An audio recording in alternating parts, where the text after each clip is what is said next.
a Smash veteran, but Smash 4 players not quite so much. But Fog, one of the retro players out of this Ottawa scene, exceptionally technically skilled player, which is why he's opting to play the Pokemon trainer. But Smokk, going up against Smokk here, you got one of the rising stars of Montreal who's been doing nothing but improving. And going into Ultimate, he's looking to be probably one of the better players here. Yeah, absolutely terrifying Ganon play coming out of him, coming second at your weekly. Ganon play. That's crazy. Nobody expected a Ganon to do this well. I expected Ganon to do this well. You're kidding. No, not at all. I was a Ganon main in Smash 4. Oh my goodness. And this character has been looking monstrous here.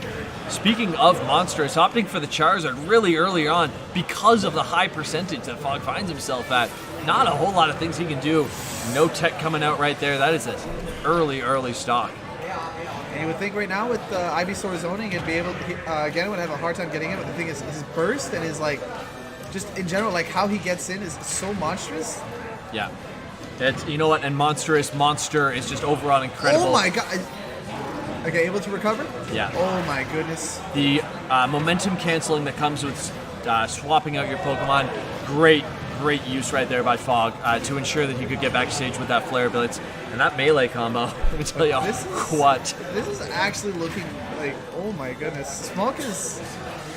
Oh, that was a really clutch switch coming in from Fog. Gotta get the stock off, but actually gonna lose his stock. Oh, wasn't able to get back with any of the characters. Did get Smokk to die off the bottom in the end there, but not a whole lot you could do. Oh my goodness, and at the end, actually, Smokk, if he wasn't ready for that, he probably could have lived that at the end with that very tiny hit of the up B hitting him at the end. All right. Fog does tend to opt for the Squirtle for these early combos, the little percents that you can pick up with this character, especially on big-bodied opponents like the Ganondorf. But when you're playing the small character, Ganon's terrifying. Ganon's terrifying. Any hit he gets or any follow-up he can do becomes that much more scary. Yeah, that's like 4 hits is 71%. That's going to kill with the F-Smash uncharged. Game 1 going over to the Montreal rep. Why did we give Ganon a sword? Ganon's always had a sword. He was just never allowed to use it. Why did we let him use it? Because he was terrible last game. Mistakes were made, and now they're here forever. And now they're here for a while, and now they're here to stay because everyone loves it. Master Sword, baby. Oh my goodness. The real Master Sword. That is insane. Okay, not only is it the length, but the power behind it and the utility. That's what she said. The length. And the power. And the girth. And the utility. It does everything at once. And he's switching over to the Link here on FD, which I agree with this pick is a bit better, but you gotta make sure you're not gonna be able to get opened up so much.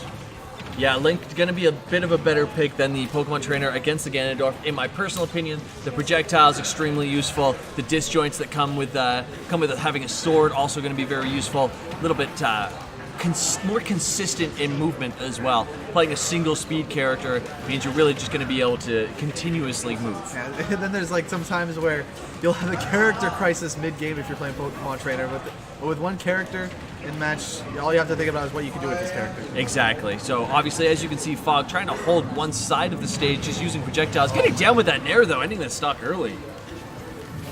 Definitely Smokk. Kind of ridiculous in how he's been playing these edge games. Speaking of swords. Oh, able to just keep it on going. And right now, can you get... Is Ganon fair like Sheik fair from Smash 4 where it just does everything? It beats everything, it hits hard. You can't string like you could with Sheik fair. It's a great move in the overall. It's an incredible kill move too. It hits behind you, hits in front of you, hits below you. It always did that though. He's kind of ridiculous in this game though. Just a little bit. But in the over, I'd say what is making this Ganondorf seem so ridiculous to reuse that word is Smokk's movement. His shield canceling, his overall running, his short hops. He's just so crisp in being exactly where he wants to be. Fog having a hard time using the projectiles, which would give him such a big advantage. Exactly. Oh my god, that was actually clean coming in from Fog. Actually throwing the boomerang into the bomb detonation. Okay. Yeah, that is a piece of tech that if you spend time on social media, you'll see it all the time. Bomb hopping with the boomerang, with the arrows. Such a good use with the new bombs of this Link. I don't know if you noticed this right now. Smokk was holding on to the bomb for a while there, using Z hops to able to keep it in his grasp.